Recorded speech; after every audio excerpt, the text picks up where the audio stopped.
Hey, what's up, everybody? Welcome back. Day 15. We're halfway through the 30 Habits in 30 Days video series. And today's habit that we will be starting is about recovery.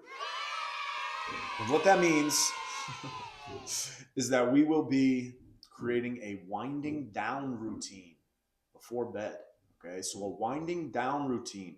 There's a lot of different benefits for quality sleep, and that's what we're trying to protect. So many of these habits are about sleep and nervous system regulation because that is the foundation for all health.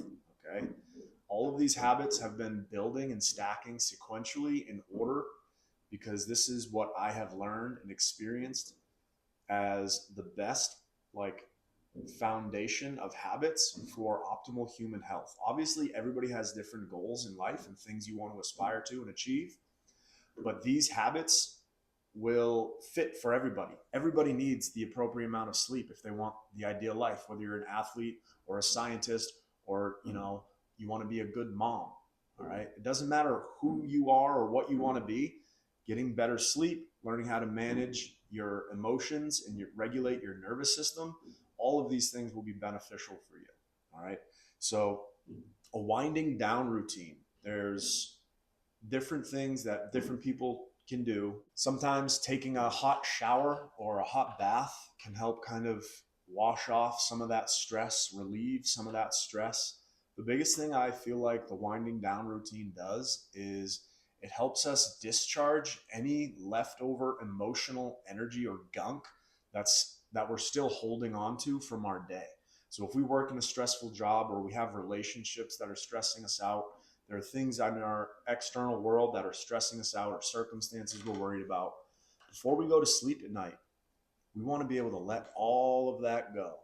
Okay, so taking a hot shower or a hot bath, doing some deep breathing, maybe doing some yoga or meditation, reading, journaling, have a nice cup of tea. All right.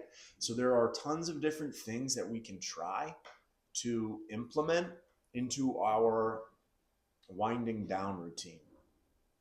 And there are some things that we should avoid, like we talked about earlier, eliminating caffeine before noontime. All right. That will help protect our sleep and help us wind down. Another thing is screens. This is huge. Okay. We have the waking up in the morning to natural light and starting our day without a screen, without being pulled to looking at a screen for the first 30 minutes of our day. Now, what we should try to do, we should eliminate screens for at least 1 hour before bed. So let's say we have our sleep window from 10 to 11. That means we should eliminate screens around 9 o'clock. So for me, what I usually do at night for my routine, my winding down routine, let's say I watch a movie or watch a episode of a television show or something. I try to make sure that I get that done before 9 or as close to 9 as possible. I don't want to watch a movie right until 10 because then I'm still stimulated with thoughts and different things like that. And it might be harder for me to wind down and go to sleep. So if you do watch television or movies or sporting events, the best of your ability, try to plan so that you're done with your screens by 9 p.m. And that means no scrolling, okay? No scrolling on the Instagram or whatever. If you're watching me on YouTube, that's fine. You can watch up until 9 p.m. and then go night night, okay? So, yeah. So the reason for no screens at night, screens put off certain type of light that make us think that the sun is still up. So it's all about circadian rhythms and aligning with nature. If you have an animal, if you have a pet, notice what time your pet wakes up and goes to bed. Animals are smart creatures. Except maybe owls. They're on a different clock. Nighttime, nocturnal species, all right? We're not nocturnal species. We should go to sleep with the sun. As the sun sets, we go night-night, all right? Anyway, my parents' dog, they, basically 8 o'clock every night, it's dark out. The dog just runs to her crate to go to bed. But then when the sun starts coming up every day, 6 a.m., all right? So we should try to be like that little dog. We should be going to bed with the sun and then waking up with the sun, all right? So getting rid of screens around 9. If you go to bed at 10, that's your sleep window, 10 to 11. No screens an hour before that.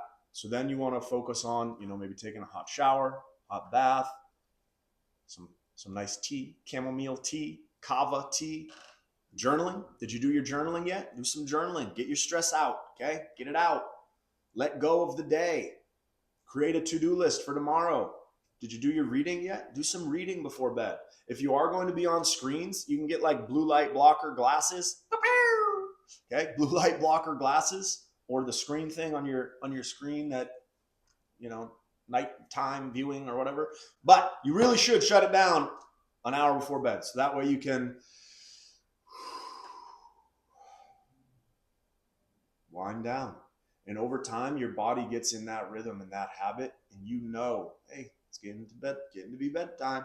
Time for night-night. Okay? We want to get our body and our mind into these rhythms, into these habits, so that we can maximize our own potential.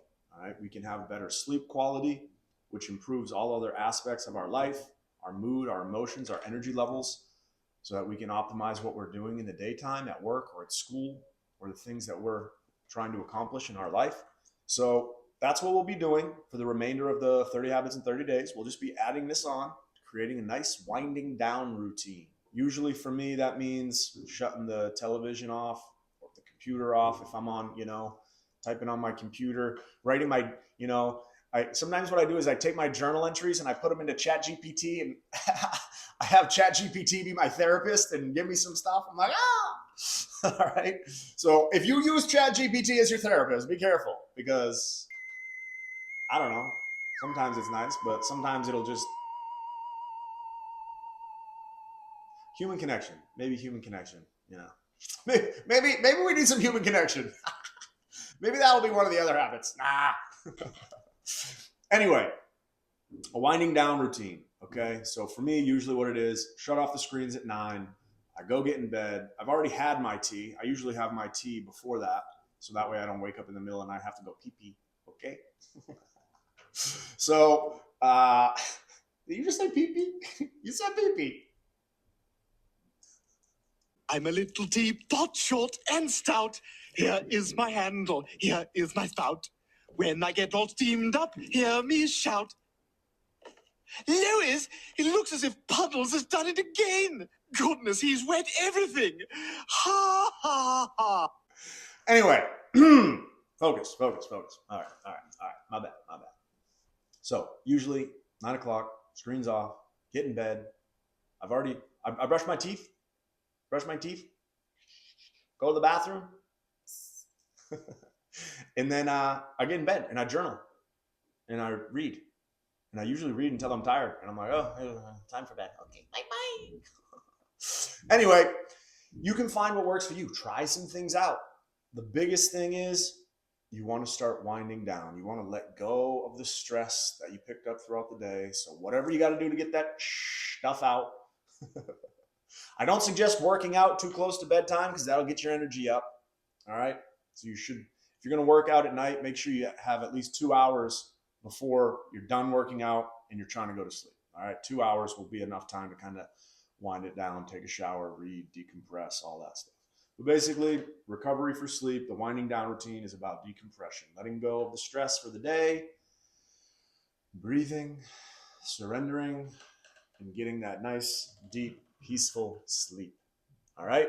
So that's all for today. I hope you're doing well, and I'll see you on the next one.